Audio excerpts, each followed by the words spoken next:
Ibnu Abi Hatim mengatakan dari An-Nawas bin Sam'an bahwasanya dia pernah bertanya kepada Rasulullah Sallallahu Alaihi Wasallam mengenai perbuatan dosa, dan beliau Sallallahu Alaihi Wasallam bersabda, "Al-ismu ma haka fi sadrik." Dosa itu adalah sesuatu yang merisaukan di dalam hatimu. Wa karihta an yattali'a alaihin nas. Dan engkau tidak menyukainya apabila orang lain mengetahui tentangnya. Hadis ini diriwayatkan oleh Imam Muslim dan Imam Ahmad. Ayo baca kitab. Oi.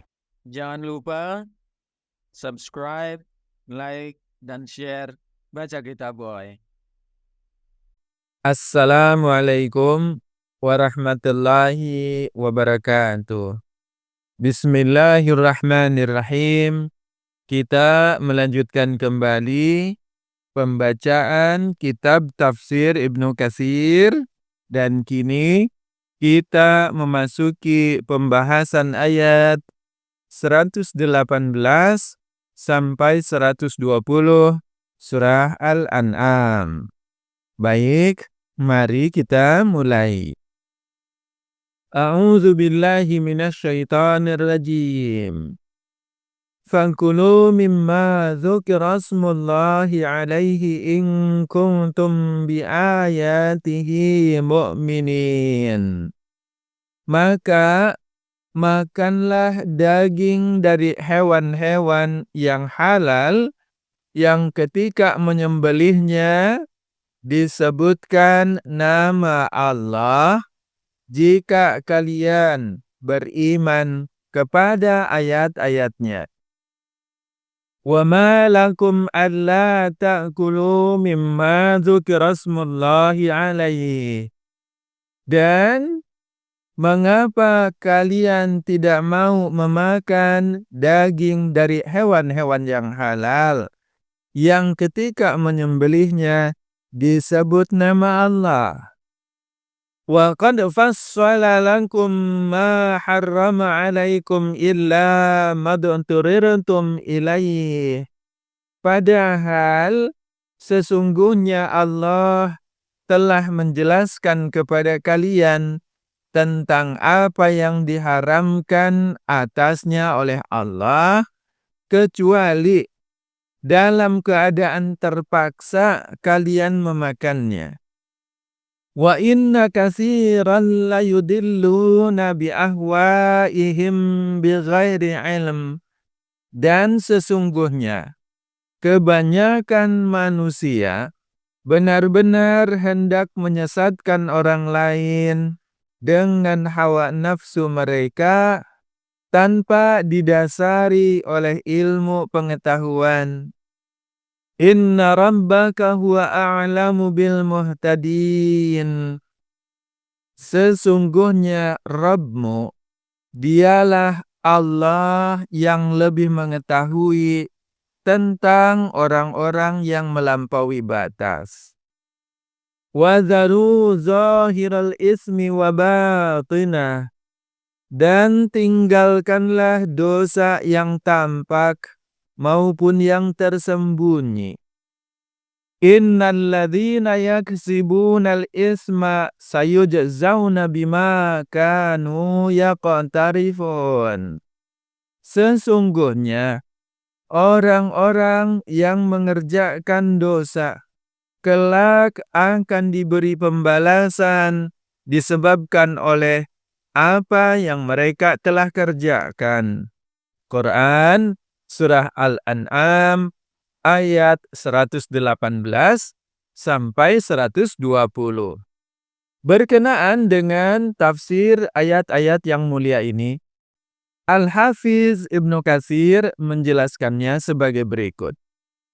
Melalui ayat ini, Allah Subhanahu wa Ta'ala memperbolehkan orang-orang yang beriman untuk memakan daging dari hewan-hewan yang halal yang ketika menyembelihnya disebutkan nama Allah.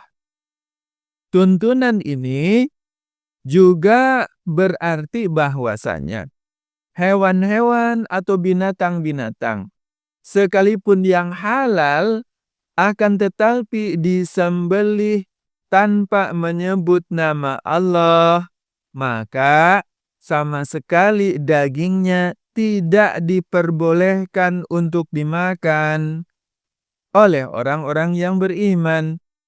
Adapun orang-orang musyrik dan orang kafir kaum Quraisy, mereka itu selain memakan daging dari hewan yang di dalam proses penyembelihannya disebutkan nama berhala dan selain dari Allah, mereka juga membolehkan untuk memakan bangkai.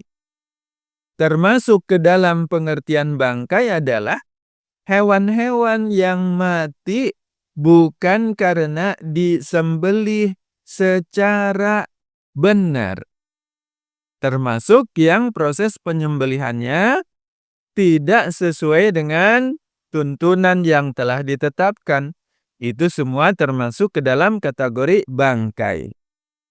Mereka mengkonsumsinya, sedangkan Allah Subhanahu wa Ta'ala memerintahkan agar orang-orang yang beriman memakan daging dari hewan-hewan yang disembelih dengan menyebut nama Allah dan tata cara penyembelihan yang sesuai dengan tuntunan yang telah ditetapkan. Allah menganjurkan untuk mengkonsumsi daging dari hewan-hewan tersebut. Bahkan Allah mempertanyakan, mengapa kalian tidak mau memakan daging dari hewan-hewan yang halal yang ketika menyembelihnya disebutkan nama Allah?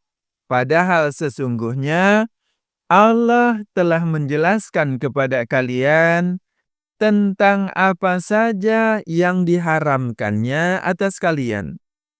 وَمَا لَكُمْ أَلَّا تَأْكُلُوا مِمَّا ذُكِرَ اسْمَ اللَّهِ عَلَيْهِ وَقَدْ فَصَّلَ لَكُمْ مَا حَرَّمَ عَلَيْكُمْ. Maksud dari firman ini adalah Allah Azza wa Jalla telah menjelaskan dan menerangkan kepada kalian tentang apa saja yang diharamkan oleh Allah untuk kalian. Oleh karenanya, maka apa yang dibolehkan oleh Allah untuk dimakan, silahkan dimakan. Dan di dalam firman-Nya ini terdapat lafaz fassola wa qad fassola lakum. Maka makna fassola tersebut berarti menjelaskan dan menerangkan. Maksudnya Allah telah menjelaskan dan menerangkan dengan sejelas-jelasnya dan seterang-terangnya sehingga tidak ada lagi keraguan tentangnya.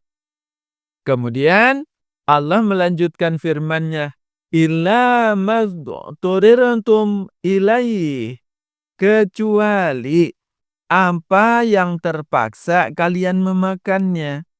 Maksud dari firman ini adalah setelah Allah menerangkan hewan-hewan yang halal dan haram, yang mana yang boleh dimakan dan hewan yang mana yang tidak diperbolehkan untuk dimakan, akan tetapi Allah memberikan pengecualian, yakni dalam keadaan terpaksa, maka diperbolehkan bagi kalian untuk memakan apa yang kalian dapatkan. Selain itu, Allah Tabaraka wa Ta'ala menerangkan tentang betapa bodohnya orang-orang musyrik, sehingga mereka berpegang teguh kepada pendapatnya yang jelas-jelas salah. sebab mereka menghalalkan bangkai-bangkai, yakni hewan-hewan yang matinya bukan dengan cara disembelih sesuai dengan yang semestinya. Dan mereka juga menghalalkan binatang-binatang yang disembelih dengan menyebut nama selain Allah pada proses penyembelihannya. Kemudian Allah memberikan peringatan pula bahwasanya sesungguhnya kebanyakan dari manusia benar-benar hendak menyesatkan orang lain dengan hawa nafsu mereka tanpa didasari oleh pengetahuan. Wa inna katsiran layudilluna bi ahwaihim bighairi ilm. Mereka mendahulukan hawa nafsunya, bukan mengacu kepada ilmu dan pengetahuan sesuai dengan tuntunan Allah dan Rasul-Nya. Dan Allah kemudian firmankan, Inna rabbaka huwa a'lamu bil mu'tadin. Sesungguhnya Rabbmu, dialah Allah yang lebih mengetahui tentang orang-orang yang melampaui batas. Maksud dari firman ini adalah Allah lebih mengetahui terhadap pelanggaran atas batasan-batasan yang telah ditetapkannya. Dan Allah juga mengetahui tentang kebohongan serta kedustaan yang disampaikan oleh orang-orang yang hendak menyesatkan orang lain sesuai dengan hawa nafsu tanpa ilmu pengetahuan itu. Allah mengetahui seluruhnya. Setelah itu, Allah meneruskan firman-Nya dengan memerintahkan orang-orang yang beriman agar mereka meninggalkan dosa-dosa baik yang tampak maupun dosa-dosa yang tersembunyi. Wadharu zahiral ismi wa batinah. Dan tinggalkanlah dosa-dosa yang tampak maupun dosa yang tersembunyi. Tentang firman ini, Mujahid berkata bahwasanya yang dimaksudkan di dalam ayat ini adalah tentang dosa-dosa atau perbuatan-perbuatan maksiat, baik yang dilakukan secara terang-terangan maupun secara sembunyi-sembunyi. Akan tetapi, Al-Hafiz Ibnu Katsir menerangkan bahwasanya yang benar dari pemahaman ayat ini adalah ayat tersebut bersifat umum, meliputi segala bentuk dosa. Maknanya sama seperti firman Allah Ta'ala pada ayat yang lainnya dengan lafaz Qul innama harrama rabbiyal fawahisha ma zahara minha wa ma batan. Katakanlah, Robku hanya mengharamkan perbuatan yang keji, baik yang tampak ataupun yang tersembunyi. Quran Surah Al-A'raf ayat 33. Oleh karena itulah, maka kemudian Allah Tabaraka wa Ta'ala berfirman, Innal ladzina yaksibunal isma sayujzauna bima kanu yaqtarifun. Sesungguhnya orang-orang yang mengerjakan perbuatan dosa, kelak mereka itu akan mendapatkan pembalasan disebabkan oleh apa yang telah mereka kerjakan. Maksudnya, baik perbuatan mereka itu berupa dosa yang dilakukan secara terang-terangan, maupun dosa yang mereka lakukan secara sembunyi-sembunyi, Allah pasti akan membalasnya. Ibnu Abi Hatim mengatakan dari An-Nawas bin Sam'an bahwasanya dia pernah bertanya kepada Rasulullah Sallallahu Alaihi Wasallam mengenai perbuatan dosa. Dan beliau Sallallahu Alaihi Wasallam bersabda, Al-ismu ma haka fi sadrik. Dosa itu adalah sesuatu yang merisaukan di dalam hatimu. Wa karihta an yattali'a alaihin nas. Dan engkau tidak menyukainya apabila orang lain mengetahui tentangnya. Hadis ini diriwayatkan oleh Imam Muslim dan Imam Ahmad. Demikianlah tafsir Ibnu Katsir untuk ayat 118 sampai 120 surah Al-An'am. Wallahu a'lam bishawab. Insyaallah pada kesempatan yang akan datang kita akan melanjutkan kembali pembacaan kitab tafsir Ibnu Katsir untuk ayat 121. Assalamualaikum warahmatullahi wabarakatuh. Ayo baca kitab. Oi. Jangan lupa subscribe, like, dan share Baca Kitab Boy.